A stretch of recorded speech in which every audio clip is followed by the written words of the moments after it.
The week 6 waiver wire is here, and Jakob, Sanderson, and I are going to be going over the Arizona backfield. Of course, the Chargers backfield, they're always dealing with an injury, some tight ends, and I think maybe a state of the union at like the low end tight end one conversation. So some of those guys are going to be on my drop list. Then obviously we have some youngsters that are making some noise, but we got to start this thing off with Michael Carter last week. He did end up starting. He played about half the snaps, but got most of the work that we're talking about that we want. So what did you see out of Michael Carter? And I was just shocked that he's, only at 39% rostered in Yahoo League. So I think that's good news for us that there's still a huge market for that we can grow into as content creators. We clearly are not reaching the masses yet. Yes, dispiriting for how I thought the show was doing. Michael Carter is 61% unrostered. Right. Really wild to me that that's the case. Carter, I think going into last week, we both agreed he was the better option, played in this backfield. That came out to be the case. He was basically the early down guy. I think they gave Zonovan Bam Knight a series or two, and one of them he was really successful on. They let him finish it out for the touchdown, but he played very little. It was DeMercado in the third down role as he had been in previous seasons and as he had been in the previous week. Now, things get even better for Michael Carter. First of all, he looked pretty darn good to me. I mean, he's not going to be the best running back in the NFL, but this is a guy who once upon a time was a totally viable starting running back. And he looked to me like a fairly viable starting running back, especially a plug-and-play backup. And Trey Benson's going to be out at least 3 more weeks, but potentially more. This was a meniscus trim. Mm-hmm. It's like totally plausible he misses 5 games, 6 games, 7 games on the spot. And he had one career start. If Michael Carter keeps playing, there's no reason why he can't make this a full-blown committee by the time that Benson returns. And add on top of that, Mari DeMercado, E.D. Mitchell, I'm calling him, made the bonehead mistake that everybody seems so desperate to make of not wanting to hold the ball as they cross the goal line. I don't know if it's lathered in poison or what's going on. Mm-hmm. It drives me crazy that this keeps happening. Mm-hmm. But yeah, he wanted no part of it. So he gets extremely yelled at on the sidelines by Jonathan Maybe touched, Gannon, maybe pushed. Potentially slapped. Either way, I think it's quite possible that he is punished in some way for this. He could be cut, he could be scratched, he could just have his role reduced. I don't know. And I'll note that Michael Carter has a history of being a long down and distance back.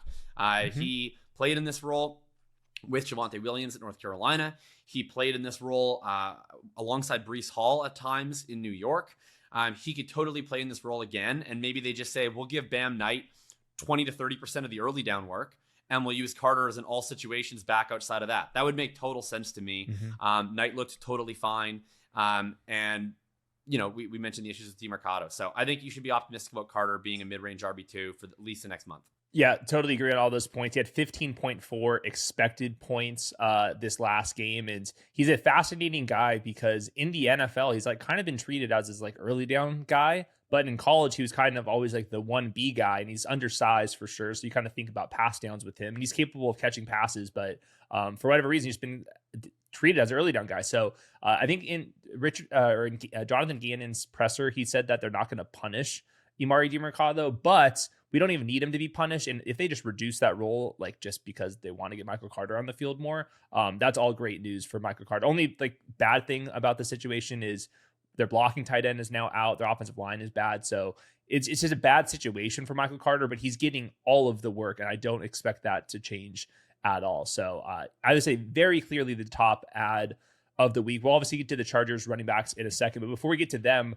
there's a couple tight ends that are on my radar quickly. Let's start with Mason Taylor, just because he was the one that played this last week, but it was very promising, and the Jets, the second rounder, they are desperate for somebody else to step up. Especially in garbage time. The defense can't stop anybody. They have no other wide receivers beyond Garrett Wilson. So if he's any good at all, we're kind of looking at a bunch of expected points here. So what have you seen from Mason Taylor as the prospect and then so far in the season? Well, once again, another all-time Justin Watch the Games performance from our guy Justin Fields. Mm-hmm. He always gets there. Don't watch the games and don't tweet during the games. Just let it ride and then see what happens at the end is the rule of Justin Fields. Mason Taylor is in a good spot because the only way that the Jets can do anything on offense basically is in fourth quarter comeback mode against prevent defenses when everything is completely lost. And they get in those situations a lot because they're total ass. So I expect that he's going to continue to have 4 and 5 catch fourth quarters for very usable, especially for a tight end premium or PPR format fantasy games. I could see him being in the low end tight end 1 mix for sure. And you also have the benefit of, hey, maybe this offense actually takes a step forward at some point. Maybe they play Tyrod Taylor at some point and run a real offense.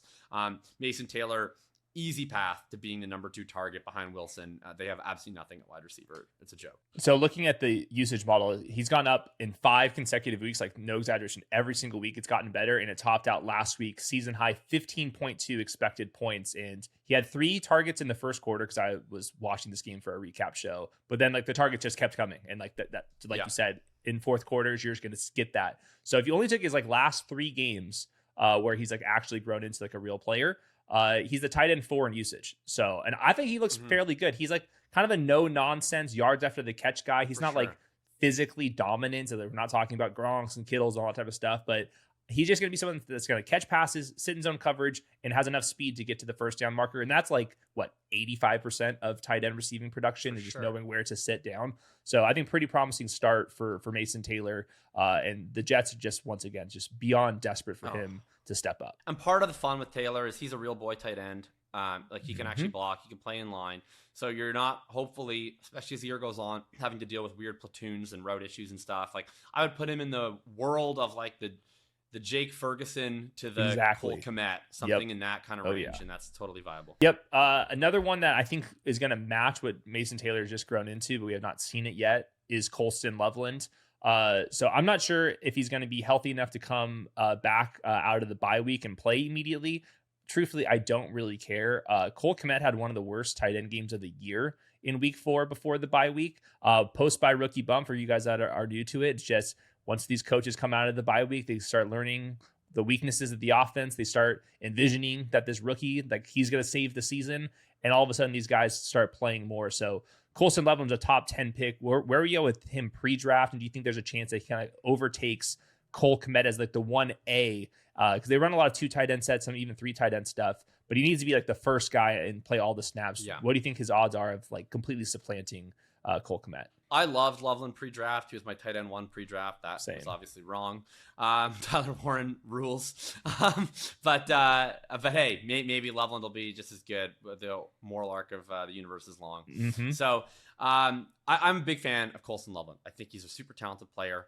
I think he has upside to be like the second most talented pass catcher on this offense, quite frankly. I think that with the Bears, you had 2 rookies, both of whom missed a lot of time in camp with 2 different injuries. And I always kind of baked in the possibility of this post-rookie bump where maybe Ben Johnson looked at it where, look, I have this really early bye anyway.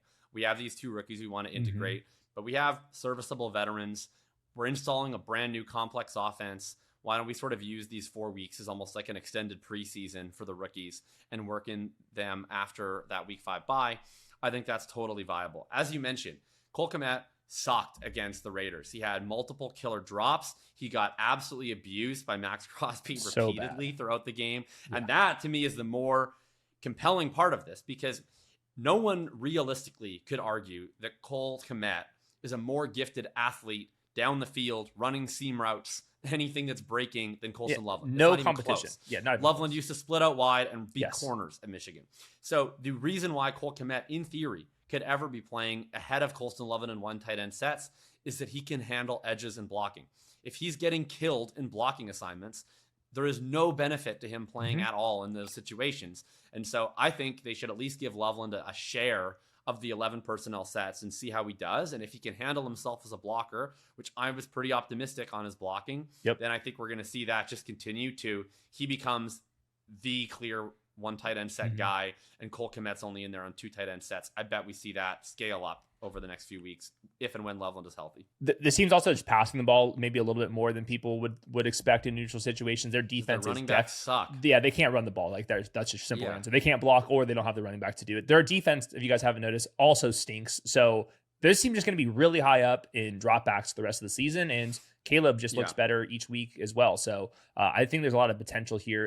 What about Luther Burden? I'm more optimistic on Colston Loveland, like supplanting and being in maybe like the lead tight end than Luther Burden getting into 2 wide receiver sets, which I think he'll have to do to like actually be startable in like redraft leagues. But it's certainly possible. They can definitely use some more explosiveness out of their wide receivers. What's your outlook? Yeah, I don't know about him getting into 2 wide receiver sets. The DJ Moore stuff's been weird. I thought he's like looked better than he did last year to my eye when I thought he played actively bad. Yes. But he still has been used in this really weird role where most of his touches are on clear designer stuff that's outside the rhythm of the offense. They just don't seem very interested in designing first read stuff for him, which is kind of what I thought would be the case. Like I thought he would be more of a gadgety player in this offense because it didn't look like he could win on anything downfield last year. Yeah. This year he does look like he can. They're just not using him that way. So there's maybe some upside if Burden really flashes to supplant more in 2 wide receiver sets at the very end of the year is what I'm trying to say. I think the far more likely scenario is that he supplants Olamide Zaccheaus, who's I think become sort of a less key cog in this offense since he was in week 1.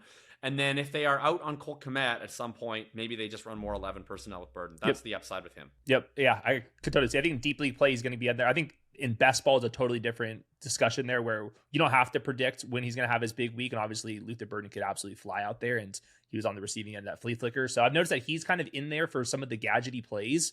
And then DJ Moore is actually playing a little bit of running back, which I'm a little bit curious about if they're going to keep doing that, because I like the results of it. More. Yeah.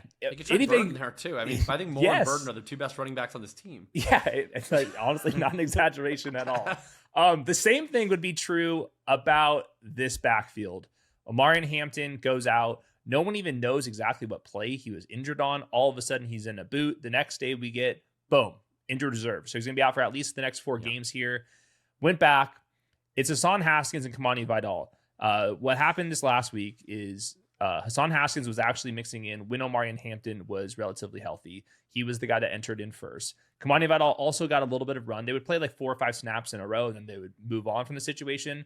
Hassan Haskins leaves with the starters because they were getting blown out, and Kamani Vidal stays in next to Trey Lance. So these 2 guys, like stylistically, complete opposites. I don't think any one of them are good. Like if you want to have a stance that one guy's much better than the other, sure. The answer is probably neither are very good. So what's your kind of just outlook of this Chargers backfield? You can throw out names like Gus Edwards or somebody else too if you want to. Just what's the status for Chargers? Yeah, I mean, I'll note that. I legitimately do think they'll sign Gus Edwards. He's available. He's a free agent. He was on this team last year. He's been with Greg Roman forever. This reminds me of how the Chiefs wide receivers have been the last couple of years, where they keep doing the right thing. They keep trying to add wide receiver talent to address the room. And it's like, look where it brought you, back to me, Justin Watson running routes. The Chargers, they go out, they sign Najee Harris, they draft Marion Hampton in the first round. And look what it brought you, back to a potential committee of Gus Edwards, Kamani Vidal, and Hassan Haskins, just like they had in like week 12 last year. If you remember how that looked last year, none of them were startable. No. When J.K. Dobbins missed time last year, 0 Chargers running backs were worth putting in your lineup in fantasy. They just leaned into the pass. They never threw to the backs. They basically only used them when they had to, and they completely deprioritized them in the structure of their offense because they weren't any good. Greg Roman offenses historically have never thrown to running backs. That's changed the last 3 weeks with the Marion Hampton. I think it's in part because their offensive line has gotten settled with injuries and they need to get the ball out fast. But I also think it's in part because they have this talented, athletic back and they're trying to find ways to get him the ball in space. Yep. I don't think there's going to have that same level of intent with either of these 2 goofs or any other free agent they sign off the street. If you're asking me to give you a talent evaluation of them, I mean, I liked Vidal more as a prospect, but whatever conviction that I had in Vidal as like a fun flyer last year out of Troy has been like deeply surpassed by the available evidence that he was in one of the worst running back rooms in the NFL last year and got basically 0 opportunities except for one very fun wheel route. It's pretty unlikely that he's good at this point. And I'd also just say Marion Hampton in the games without Najee Harris has played like between 80 to 90% of the snaps. The fact that they still feel the need to divvy up like 8 backup snaps per game between these 2 just tells you everything you need to know about how little confidence they have in either of them, that they don't think either is capable of handling like 7 backup snaps per game as one single running back. So I think the most likely scenario is none of these guys are any good. They also bring in a 3rd guy, and the real winner is like the 3 wide receivers who just continue to get peppered with more and more and more targets. Yeah, that's where I'm at with this situation too. Remember, like the Chargers offseason, they immediately bring in Najee Harris, and then the first round pick is another running back, and they had Hassan Haskins and Kamani Vidal on there. So just this is not going to be a fun situation. I guess I would go Hassan Haskins, like breaking ties. He's a Michigan alum. That's got to mean something for Harbaugh or something. I don't know. He just the fact that he was playing earliest in the rotation and he's theoretically bigger for the goal line stuff, but it's pretty bleak. I think this week there's only 2 teams on buys. So yeah, in like standard leagues and stuff for flex play, I think that he's probably into that threshold, but this is not the situation that we've been talking about in previous episodes. I guess I'll go the other way. My real answer is neither. If I had to pick one, it would be Vidal, just because I guess like whatever remnants of a prospect that I like still exist a little bit, and mostly just because I think he's the better pass catcher of the two. That's fair. And so if either one of these guys is going to get 4 or 5 catches for PPR value because they can't block anyone, I think he would be the better bet. For what it's worth, he also played more than Haskins last year. But you mentioned Haskins was the guy who got into the game first this week, so it's a toss-up. Yeah, for sure. I'm sure people in the comments feel very good about one of these guys being very much better than the other, and they shouldn't. How about this though? All right, Kendre Miller, there's no standalone value yet, so we're talking about the Saints backfield now too. He closed out the game. They won the game. And I was looking at my like timeline charts that I post with the running backs. And it was obviously more Alvin Kamara early when they were projected, it was supposed to be a close game. And then as like the winning percentage goes up in the Saints' favor, Kendre Miller goes out there, plays a little bit more. After the game, Kellen Moore made sure to shout him out. He's just in the handcuffed category to me. But the one other caveat and just thing that can break in his favor is if Alvin Kamara does get traded at the deadline. They are 1-4 after all. So what have you seen out of Kendre Miller? And like, would you rather have him than these Chargers backs, like even for the next like couple weeks and the rest of the season? Yeah, I would. Because I think he's a very clear handcuff. He has an actual role. I mean, he's basically splitting carries 50-50 at this point, and Kamara's just beating him out on the targets. Yeah. I would go Miller over both of them. And you also still have the trade outs and everything that we discussed before. So, yeah. Okay. Quickly, just Saquon Barkley popped up on the injury report, knee injury, quickly after Rap Sheet said it's not a big deal. Just wanted to note that because they play on a short week. It's, MetLife turf. It's a revenge game. It's all that type of stuff. This would be a very similar situation to what we're dealing with the Chargers, where AJ Dillon and Will Shipley rotated. Since they've had Will Shipley, they signed AJ Dillon. And I forgot after I tweeted that they had traded for Tank Bigsby too. So it would be a complete disaster situation once again over there. The Bigsby trade continues to confuse me. I mean, how dare I besmirch the genius that's Howie Roseman? But like, they traded 2 day 3 draft picks for this guy, and they don't even use him over AJ Dillon. It's really confusing to me. They must really like him as a kick returner, which I haven't seen him like make big plays on. I'll say, like, if we somehow get more bearish news throughout the week, I mean, we got it on Hubbard and on Benson after we reported last week, so who knows? I would still be strongly Shipley. I know that Dillon has been mixing in more in the recent weeks. I just still go back to the first game of the season. Will Shipley was getting touches on the first drive of the game. And I thought that showed a legitimate intention with him. Then he gets hurt, and they've been slow playing him since he got back. Maybe he's still hurt to some extent, but I just feel like what could Shipley have possibly done outside of the injury to have lost trust with the staff? Like, I don't see anything. And he seemed clearly the dude that they wanted to make a point of getting involved on the very first drive of their season.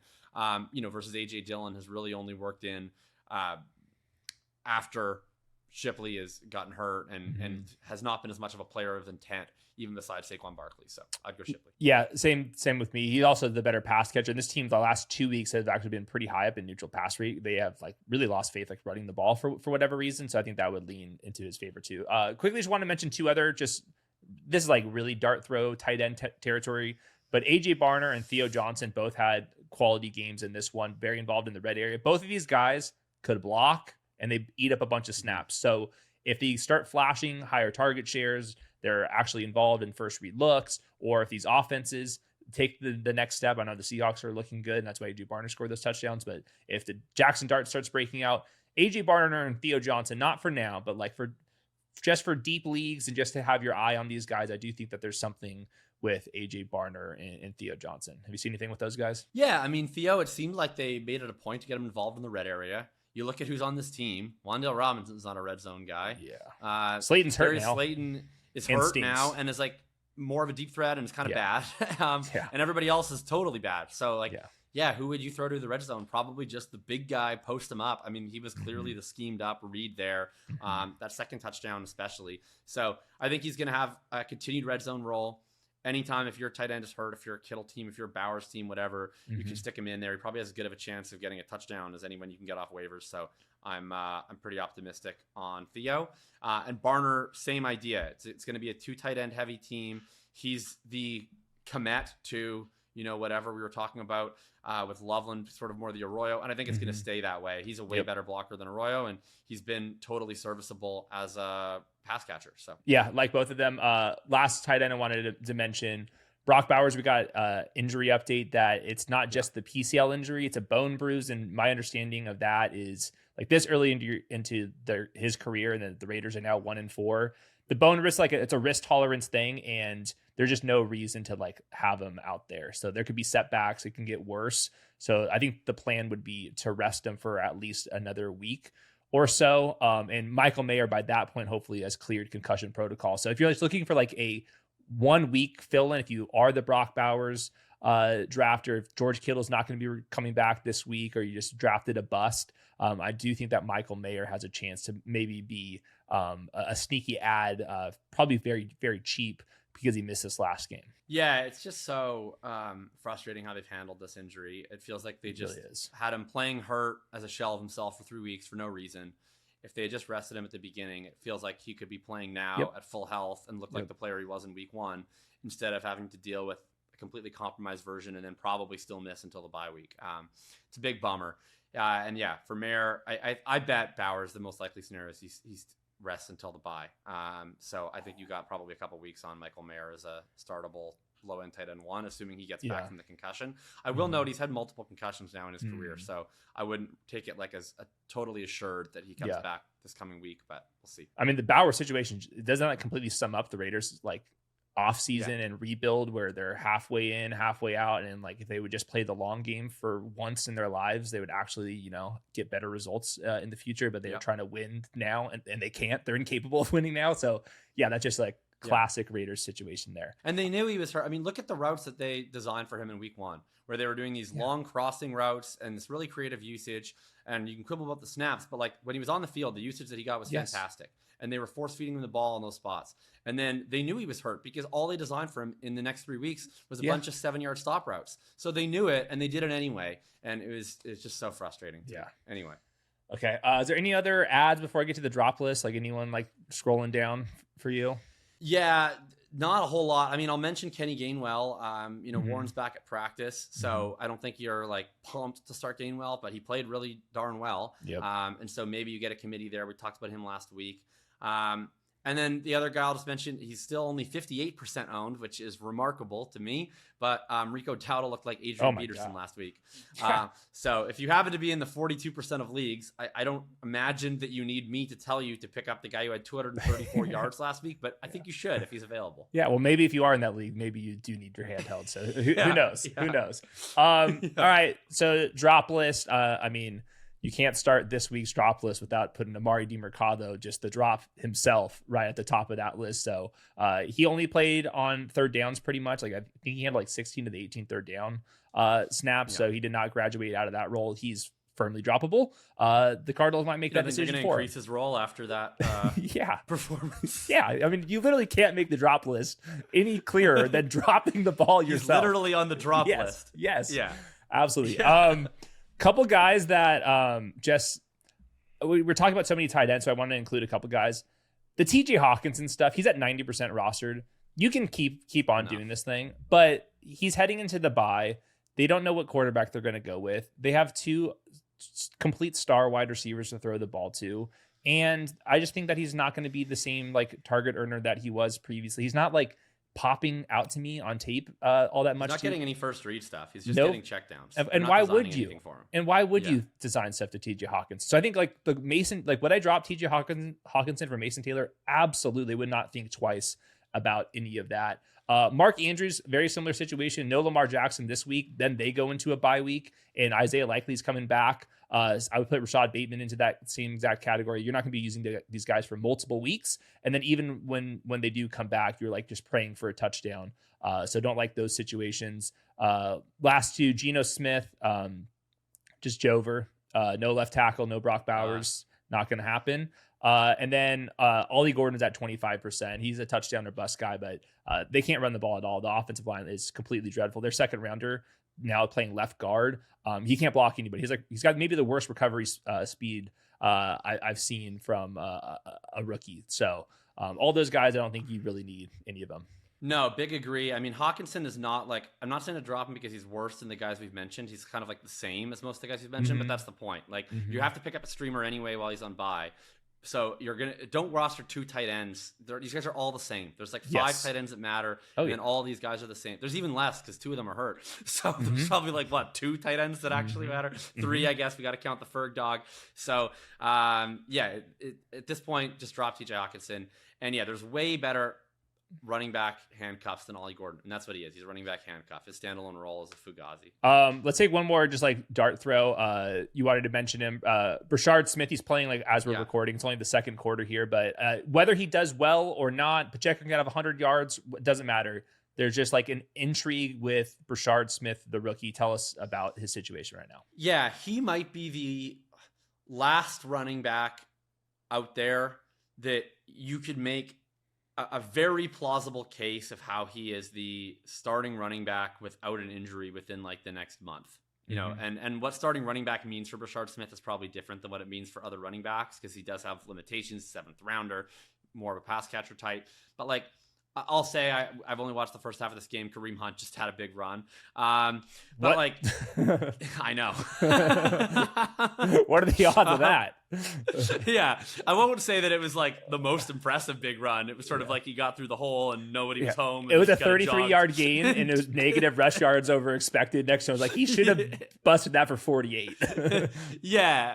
The safety kind of was like, I'm not too concerned to kind of ankle him out. But, but hey, it worked. I'll also say they just designed a really nice angle route for Brashard Smith that was very Jerick McKinnon-y. So point being, Pacheco and Kareem Hunt, these guys are total jags. And Brashard Smith, if he continues to impress, and he's flashed a couple times, and they use him in interesting ways, if you could just get him up to what the actual Jerick McKinnon role used to be, which was these designer plays on early downs, but also they would use him on passing downs. And then who knows, maybe they even give him some more actual carries and stuff instead of just purely these kind of designer plays.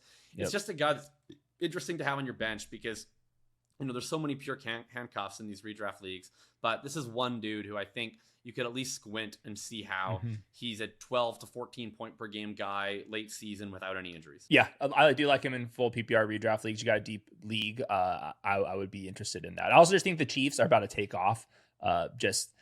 I think Xavier Worthy is a big deal. The offensive line has been kind of hit and miss, and hopefully they start gelling with some new pieces. And I think that Mahomes is playing extremely well. And then just looking at the box score while recording this, Mahomes is 12 for 14, 162 yards and a touchdown. Tyquan Thornton, to me, even just Tyquan Thornton, what he brings versus Justin Watson, DeAndre Hopkins, and all those players, I think this offense could get back to 28 points per game plus type of territory. And there's only one game left until Rashee Rice. Exactly. So I think they're just going to go crazy here. So adding any Chief, I think you could do worse than that. So to make your point on Brashard Smith. So, all right, what do you got? And by the way, congrats on the new gig. Tell us about that and then what you got for more writing. Yeah, so you can always find my usual Hitchhiker's Guide on Thinking About Thinking. I'm going to do a bit of a Dynasty mailbag there this week as well. And the new gig, so it'll be a monthly feature. I wrote the first edition of it last week for The Athletic, and it's redraft trade value tiers. So I've sort of built these quantified trade value tiers that are based off of my Dynasty Points co-host Lucas's wins over replacement model, and then just sort of scaled my rest of season rankings into that model. If you want to use the same type of math in the weeks that I'm not writing the column and you want to input your own rankings, you just do that and you basically assign it to the model, and it kind of gives you a reasonably fair trade calculator where you can start to piece your head around the 2 for 1s, the 3 for 2s, stuff like that. So go check that out on The Athletic. check the rest of my stuff out on Thinking About Thinking, and I'll be back here next Monday night. Yeah, that's a really cool tool. There's a lot of questions that Josh and I get that are like on the fly trying to answer them. It's like so confusing. It really depends on like the rest of your rosters and all that type of stuff. But I do think like the best trades are usually like across positions, and it's just a little bit harder to wrap your brain around it. So just having some math, some like high quality rest of season rankings is super impactful. So make sure you go check that out. Thinking About Thinking's excellent. Is Twitter handle also excellent. So we'll be back here stats versus film wise tomorrow. Got a lot to break down. Got my own model up there that you guys will have access to, and then rankings for the rest of the week. So more teams coming back from bye than going on to bye. So hopefully our fantasy scores improve. All right.